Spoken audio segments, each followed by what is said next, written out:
Hello, friends.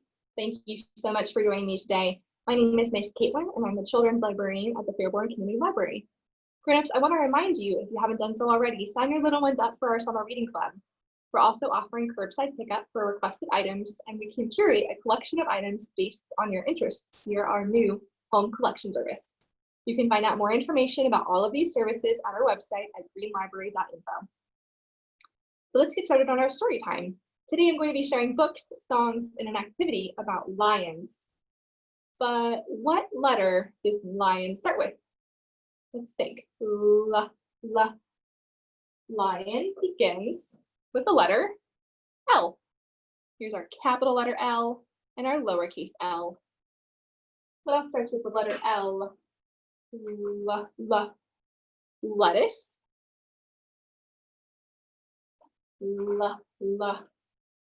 Ladybug.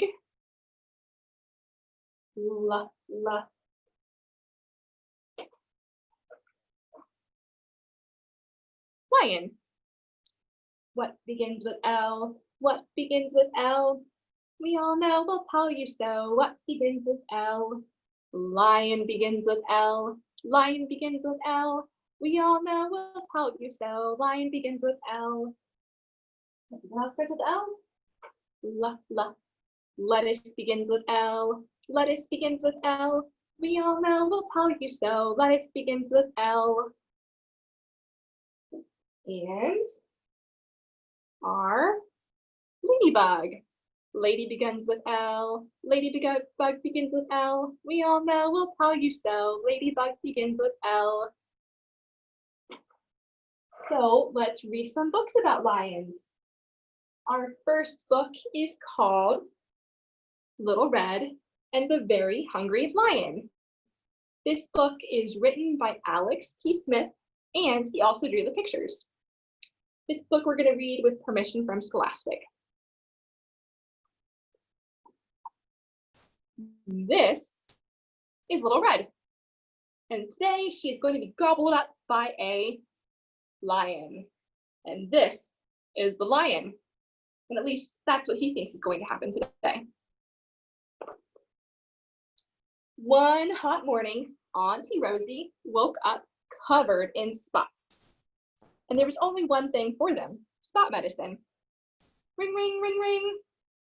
Oh dear, said Little Red when she heard the news. I'll come right away.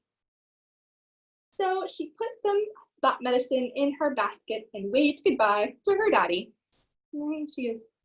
There she is walking away. It was a long way to Auntie Rosie's house. Little Red walked under the, what animals are these? Giraffes, and over the sleepy crocodiles, and past the chattering monkeys. They're sitting in a tree. How many are there? 1, 2, 3, 4. She crept around the termite mounds. There she is. And under the leaping gazelles. And then she got a ride on an, what animal is that? An elephant. She wiggled her way around hippos and warthogs and waved hello to the meerkats. Yeah, the meerkats down there in the bottom. Hey, maybe little meerkats. Then she sat down in the shade of a shady tree, and that's when the lion arrived. The very hungry lion. Oh, hello, purred the lion. Where are you going? To visit my auntie, covered in spots, said Little Red. In the time it took for his tummy to rumble, the very hungry lion had cooked up a very naughty plan. And here's his very clever plan. 1, sneak off to Auntie Rosie's house. 2, hide her in a cabinet. 3, dress up as Auntie Rosie. 4, wait for a bit. 5, jump out and eat Little Red. 6, eat Auntie Rosie for dessert. And that's it. You are a very clever lion. Well done. And he rushed off to put his plan into action. When he arrived, the very hungry lion stuffed Auntie Rosie in a cabinet and locked the door. Then he squeezed himself into one of her nightgowns and covered himself all in spots. Of course, when Little Red arrived, she realized right away that it wasn't Auntie Rosie sitting in bed. She quickly looked around and spotted her auntie peeking through a gap in the cabinet.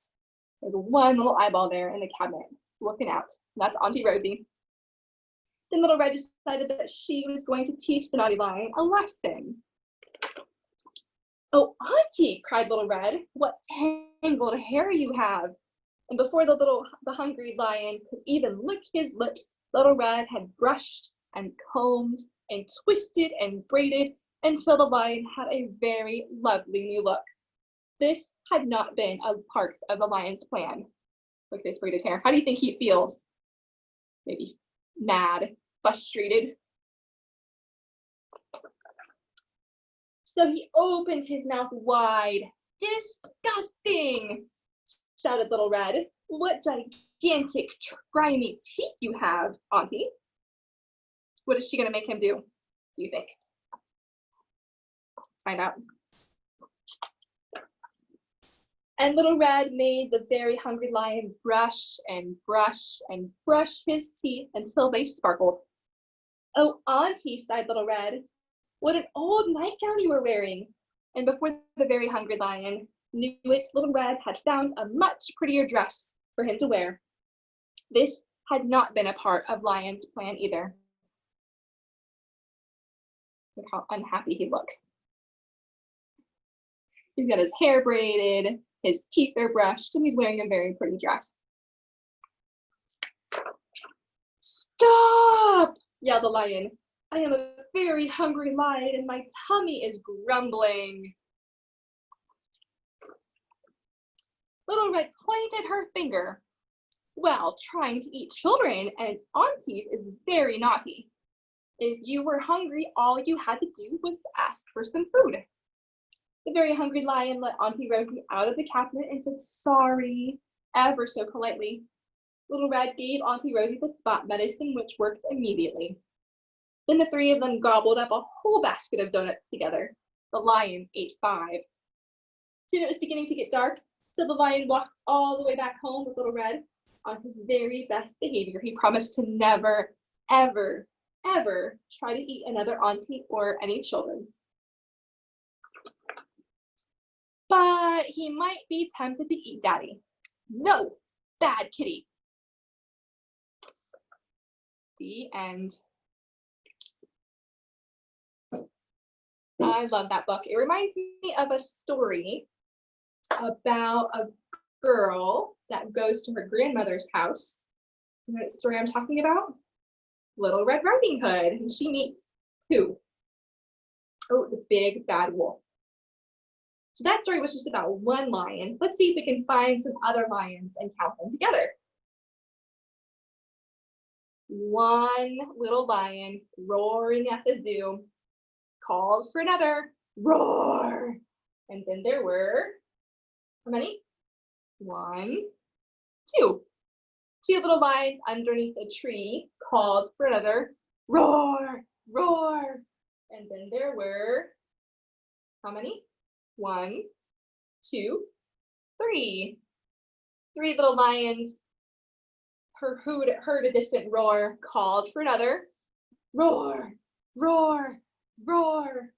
And then there were, how many? 1, 2, 3, 4. 4 little lions, happy and alive, called for another. Roar! Roar! Roar! Roar! And then there were, how many now? 1, 2, 3, 4, 5. 5 little lions. Roar! Roar! Roar! Roar! Roar! Ran off to play.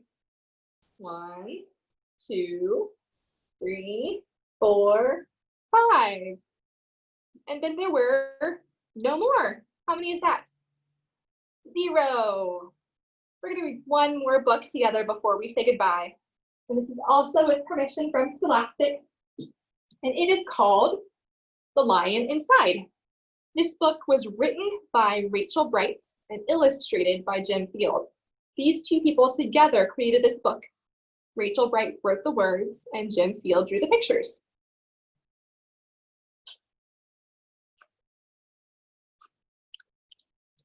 In a dry, dusty place where the sand sparkled gold stood a mighty flat rock, all craggy and old. And under that rock, in a tiny full house, lived the tiniest, littlest, meekest brown mouse. There he is, itty bitty little mouse. He was so very tiny, so incredibly small, that nobody ever noticed him, ever, at all. Here he is in the grass and shouting, hello! And the gazelle here are looking around. They can't hear him, they don't see him. He got stepped on and sat on. Ow! He missed out on stuff, ignored and forgotten. Ouch! His mouse life was tough. Meanwhile, far above, on top of the rock, times were quite different. It was Lion O'Clock. This huge, toothy creature made sure everyone saw how important he was by how loud he could, what did lions say? Roar! He was head of the pack. He was shouty and proud. He loved flexing his biceps and wowing the crowd. Yes, all were impressed by this mighty king cat. I've only thought, Mouse, I could be more like that. Then late one dark night in his tiny mouse bed, the cleverest thought popped into his head. He leaped up in darkness and held up a paw. I've got it, he said. What I need is a roar. I mean, what if this mouse with the weeniest squeak were a little more grrr and a little less meek? Well, he'd still be the smallest of fuzzy brown mice, but he'd make friends and join in, and life would be nice. Yes, thought the little mouse, I must find out how. I will learn how to roar, and I will learn it now. But it wouldn't be easy. There was only one beast who could teach him this thing, but he might make him a feast. It was time to be strong. Take a chance, after all. Forever was such a long time to feel small. So he made himself brave and he thought like a winner. He set off for the top of the rock, hoping not to be dinner. It felt like the scariest thing he could do. But if you want things to change, you first have to change you. The farther he climbed, the closer he got to the slumbering lion reclining on top. Then at last, as he stood on his tippy toes, he found himself suddenly nose to nose. Ahem, gulp. Pardon me. Wake up, Mr. Lion. You've got company. Squeak, Mr. Lion. What I've come to you for but is, squeak, do you think you could teach me your roar? A silence befell that twinkling plain. Lion opened his eyes and puffed out his mane. Time went so slowly, it felt like a week. Then he opened his mouth and he let out an eek! How do you think Lion feels? I think he might be scared. The lion curled up in a terrified ball. He didn't like this, not one bit at all. Don't hurt me, he whimpered. Oh, I'll try to be nice. Well, this mighty great lion was frightened of mice. Don't worry, Mouse peeped. I'm here as a friend. Let's hang out together and be pals till the end. There was a magical moment for sure when the mouse didn't feel at all small anymore. He had found his true voice and he learned to speak it out. And for that, you don't need to roar or to shout.